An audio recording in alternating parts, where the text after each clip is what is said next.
Hi, I'm PGA professional Jason Reddington, and today I'm here to talk to you about what could be the most important part of the backswing, the turn. When I'm talking about the turn, we're talking about certainly how much the shoulders turn in the backswing, but also what's often lost is how involved the lower body is into the backswing. The hips play a very integral part in that, the knees, and also there's a certain amount of footwork that helps us get the golf swing going in the right direction and get into a full coil and turn at the top of the swing. Remember, the golf swing starts from the ground up, so everything's going to really start in the feet, then work up to the ankles, the knees, then the hips, and then the shoulders.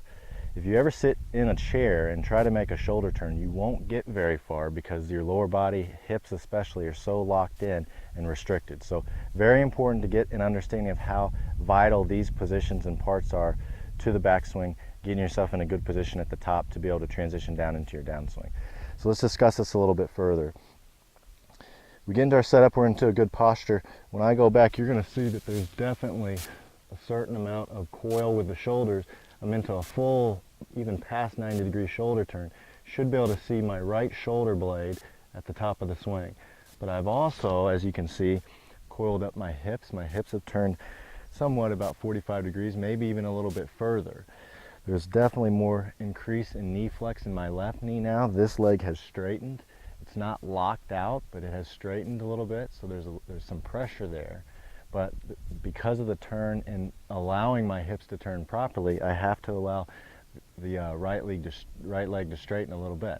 And then, of course, as I said, with the footwork, there's definitely some weight, pressure, and use of my feet as leverage. I've transferred the weight from the inside of my foot to the inside of my right foot here. So now I'm in a position to really transfer into the downswing. So a lot of times I'll see my students just so involved with the upper body, no lower body motion or use at all, and we get into this very, what would be considered more of a fake turn. Hips locked in, stayed very, very straight and square to the ball. You can see that my left shoulder never got even anywhere close to back behind the ball as much as I did when I did it properly. So this position is very short position in the backswing. The arms aren't going to get deep enough to allow you to attack from a powerful position in your downswing from the inside. Also from here, what happens a lot of times is people will start lifting because they know that they're not back far enough and they're not in a powerful position, so they lift to get into a more leveraged position, which obviously isn't what we want to do either. So taking it from the down the line view, you're going to see that as I do it properly, I'm going to get this club coiled up into a deep position over my right shoulder here. You can see how the arms and the hands are right over my right shoulder. This is a very deep position where I can work down into the golf ball from the inside in a very powerful position. If I fake that turn and I don't use the hips and I don't get those shoulders turned and coiled, if I'm not using my body properly, you're going to see how the hands stay way out in front of me, too much out in front of me. They don't get deep enough in the backswing. Makes it very easy to get this club out and across the ball as you're coming through. So your path gets going left, you hit that, you hit a lot of weak shots, a lot of glancing blows with your contact. You don't compress the ball as well. So the fitness side of this is so important to be able to be in not only a flexible position, but a very strong position to be able to get your body coiled up into this powerful position in the backswing.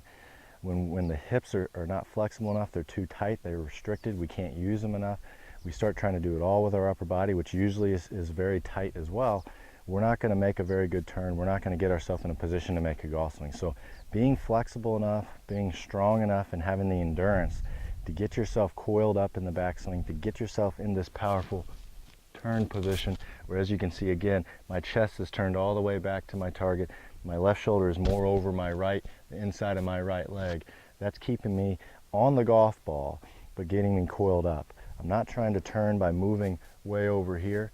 I have to have the strength and the flexibility to get coiled up and stay on this golf ball, but also get enough turn to where I'm deep enough into my backswing, the arm position, the club position can attack more from the inside of the golf ball, which again is always a more powerful position.